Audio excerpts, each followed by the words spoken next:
Hello, dear students. Welcome to What, Why, How, the daily initiative by IAS Baba, where we take up a current affair on an editorial and we declutter it in less than 10 minutes. The topic that I have chosen for today would be one of the most brutal social evils that still exist in our country. It is about manual scavenging. So you can see over here that the Supreme Court has ordered a stop on manual scavenging in 6 metro cities. Now, this is very ironic because in several official documents, we do claim that we have officially wiped out manual scavenging. There is no existence of manual scavenging. But the Supreme Court coming out with an order that at least in the 6 major metros, this has to be completely stopped shows that how rampant this issue is even today in our cities. So let's try to explore what this idea is and what is the gravity of the situation.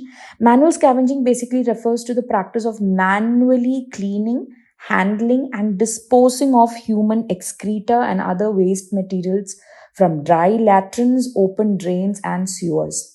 This becomes such a brutal crime because in a lot of cases you do see humans entering into these sewers, breathing such poisonous gases and leading to even the deaths of these workers. Now, according to the Supreme Court, it has been maintained that the top metropolitan cities of Delhi, Mumbai, Chennai, Kolkata, Bangalore, and Hyderabad have to completely stop your manual scavenging, and by Feb 13th, they have to submit affidavits showing how they have stopped the complete manual scavenging. So they have to take immediate measures to stop this issue if it is happening in their metro limits. This issue of manual scavenging still happens to exist in India, despite us having a prohibition of employment as manual scavengers and their Rehabilitation Act of 2030. Way back in 1993, manual scavenging was again officially banned, but none of these things have taken its role over here. And what has also seen is that only 508 out of 766 districts have declared themselves as manual scavenging free in itself. This is when time and again in a lot of government records they've said that there is no manual scavenging happening in the country. Now goes on to question as to why this is happening. One of the major issues related to manual scavenging is the age old caste discrimination that is there in our country. It works in two ways. One, certain castes are regarded as polluting castes. So what happens is they are not given employment, or they are not able to seek employment in rural areas or in suburban areas in other employment forms. They are given these kind of degrading, brutalizing work that is there. On the other hand, because of the age old caste hierarchy that is there, some humans still tend to keep a very rigid following of it and keep saying that okay, certain castes, they have been traditionally doing a sewing or sewage work and they have to be in that traditional occupation itself. So caste discrimination works in these two major manners. Now, even if caste discrimination was ruled out, one of the most important infrastructural problems that we have in our country is the inefficient sewage management systems. Even today, in a lot of municipalities, whenever there is any kind of sewage related issues, they try to get people from rural areas to try to solve these issues that are there. And this is how manual scavenging still exists. Now, on top of all of this, one of the major reasons that none of our laws have remained effective in this situation is the when someone has a history of past manual scavenging, even if you try to rehabilitate them, there is a lack of alternate employment for them. There is a certain kind of ostracization by the society that says that no, they cannot be included in mainstream societal activities. And this is where some of the things that even the Supreme Court has taken notice comes into place. See, it's not that the government has not done any measures for manual scavenging. As I already told you, there were certain laws and there were certain schemes also.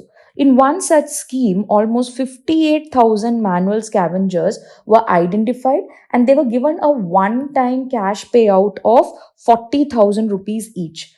thereby ensuring that they could maybe take up an alternate employment.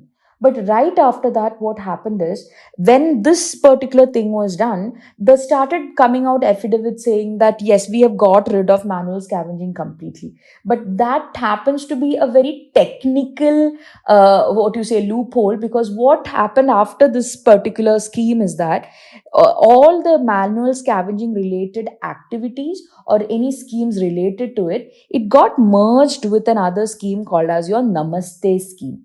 Namaste scheme basically is focused on complete mechanization of sewer work. That is 100% mechanization of sewer work. That means no humans will be involved in it.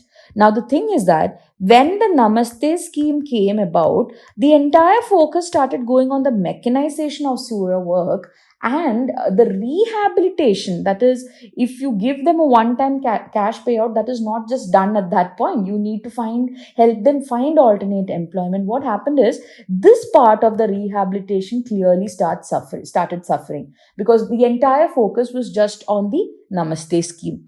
One of the biggest proofs for that is in the last financial year 2023-2024 budget, they showed no allocation for the rehabilitation scheme and there was 100 crore allocation for the Namaste scheme.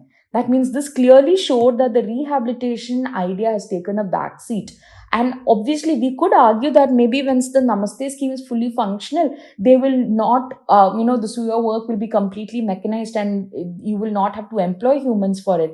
But even then, what you are dealing with is that the humans that used to previously do manual scavenging work, they still do not have any forms of livelihood. So even if you try to mechanize the sewer work, because they have not able to find alternate employment, it has a tendency for them to get back into the same brutalizing work itself. So this is the situation of manual scavenging in India, and this is the reason why the Supreme Court has now started taking phase by phase steps, and the Supreme Court has gone on to mention as to how important and close to heart this issue is for the Supreme Court, and they are going to constantly follow up the measures that are taken in several cities. And it is as part of that they have asked the 6 metro cities to completely get rid of manual scavenging. I hope this court order and the surrounding issue regarding it is all clear to you. Until we meet again, take care and happy learning.